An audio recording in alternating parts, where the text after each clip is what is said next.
ଭାରତର ପଡ଼ୋଶୀ ଦେଶ ଅନ୍ଧାର। ମାଙ୍କଡ଼ ପାଇଁ କଟିଲା ବିଜୁଳି। କେବେ ଜଳିବ କିଛି ଗ୍ୟାରେଣ୍ଟି ନାହିଁ।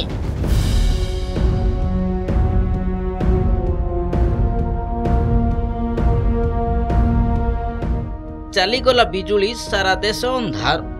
ଆଲୁଅ ଜଳୁନି, ଚିନ୍ତାରେ ଲୋକେ। ଭାରତର ପଡ଼ୋଶୀ ଦେଶରେ ଆସୁନି ବିଜୁଳି। କାରଣ ଜାଣିଲେ ଆପଣଙ୍କୁ ହସ ଲାଗିପାରେ, ବାସ୍ତବରେ କିନ୍ତୁ ଏହା ସତ। ମାଙ୍କଡ଼ ପାଇଁ ବିଜୁଳି କାଟ ହୋଇଥିବା ଗଣମାଧ୍ୟମରେ ଖବର ପ୍ରକାଶ ପାଇଛି। ତେବେ ଆପଣ ଜାଣନ୍ତି କି ଏହା କେଉଁ ଦେଶ ଏବଂ ମାଙ୍କଡ଼ ପାଇଁ କେମିତି କଟିଲା କରେଣ୍ଟ? ଆସନ୍ତୁ ଜାଣିବା ସମ୍ପୂର୍ଣ୍ଣ ଖବର।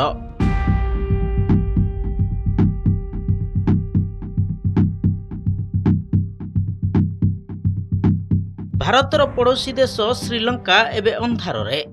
ଯଦିଓ କିଛି ସ୍ଥାନରେ ଏବେ ବିଜୁଳି ଆସିଲାଣି, ତଥାପି ସମ୍ପୂର୍ଣ୍ଣ ଦେଶରେ ବିଦ୍ୟୁତ ସରବରାହ ବନ୍ଦ ରହିଛି।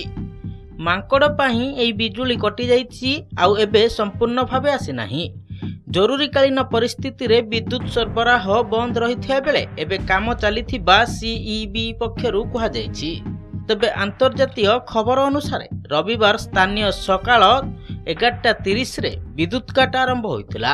ପ୍ରାୟ 3 ଘଣ୍ଟାରୁ ଯେତେବେଳେ ଅଧିକ ସମୟ ବନ୍ଦ ରହିଥିଲା, ସେତେବେଳେ ଲୋକମାନେ ଭାବିଥିଲେ କି କାହିଁକି ବିଦ୍ୟୁତ କାଟ ହୋଇଛି।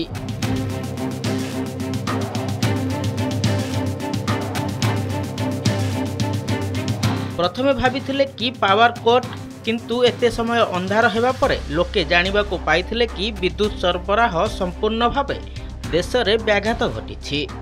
କିନ୍ତୁ ଖୁବ୍ ଶୀଘ୍ର ବିଦ୍ୟୁତ ସେବା ମିଳିବ ବୋଲି ଆଶ୍ୱାସନା ଦେଇଛନ୍ତି ସିଇବି ଅଧ୍ୟକ୍ଷ। ସେପଟେ ବିଦ୍ୟୁତ ବିଭାଗ ସଚିବ କହିଛନ୍ତି କି ଗ୍ରିଡ୍ରେ ଅସନ୍ତୁଳନ କାରଣରୁ ବିଦ୍ୟୁତ କଟାଯାଇଛି। ତେବେ ଏକ ମାଙ୍କଡ଼ ଦଳ ସବଷ୍ଟେସନରେ ପ୍ରବେଶ କରିଥିବା ବେଳେ ଅସନ୍ତୁଳନ ଘଟିଛି, ଯେଉଁ କାରଣରୁ ବିଦ୍ୟୁତ କାଟ ହୋଇଛି, ଆଉ ଏହାର ସମାଧାନ ପାଇଁ କାମ କରାଯାଉଛି।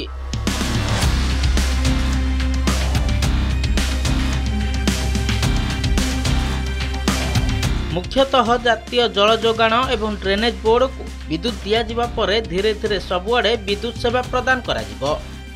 2,20,00,000 ବିଶିଷ୍ଟ ଏହି ଦେଶରେ ଏଭଳି ବିଦ୍ୟୁତ କାଟ ପାଇଁ ଲୋକେ ପୂର୍ବରୁ ମଧ୍ୟ ହନ୍ତସନ୍ତ ହୋଇଛନ୍ତି। ଯଦିଓ ଏବେ ହସ୍ପିଟାଲ ଏବଂ ବଡ଼ ବଡ଼ ବ୍ୟବସାୟିକ ପ୍ରତିଷ୍ଠାନରେ ଡିଜିରେ କାମ ଚାଲିଛି, ମାତ୍ର ଏହା କେତେ ସମୟ ଚାଲିବ ତାକୁ ନେଇ ମଧ୍ୟ ପ୍ରଶ୍ନ ଉଠିଛି। କାରଣ ଦୀର୍ଘ ସମୟ ଧରି ବିଜୁଳି କାଟ ହୋଇଥିବାରୁ ଲୋକେ ବହୁ ଅସୁବିଧା ଦେଇ ଗତି କରୁଛନ୍ତି।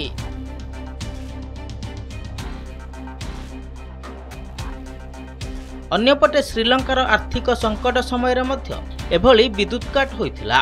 ପୂର୍ବରୁ 2016, 2022 ଏବଂ 2023 ମସିହାରେ ଦେଶବାସୀ ଏଭଳି ବିଦ୍ୟୁତ କାଟ ପାଇଁ ବହୁ ଅସୁବିଧାର ସମ୍ମୁଖୀନ ହୋଇଛନ୍ତି, ଯାହାର ଇତିହାସ ମଧ୍ୟ ସାକ୍ଷୀ ରହିଛି। ସେପଟେ କିନ୍ତୁ ସରକାରଙ୍କ ପକ୍ଷରୁ ଶୀଘ୍ର ସବୁ ସ୍ଥାନରେ ବିଦ୍ୟୁତ ସେବା ଯୋଗାଇ ଦେବାକୁ ପ୍ରୟାସ ଜାରି ରହିଛି। Bureau report, Nandighosh digital.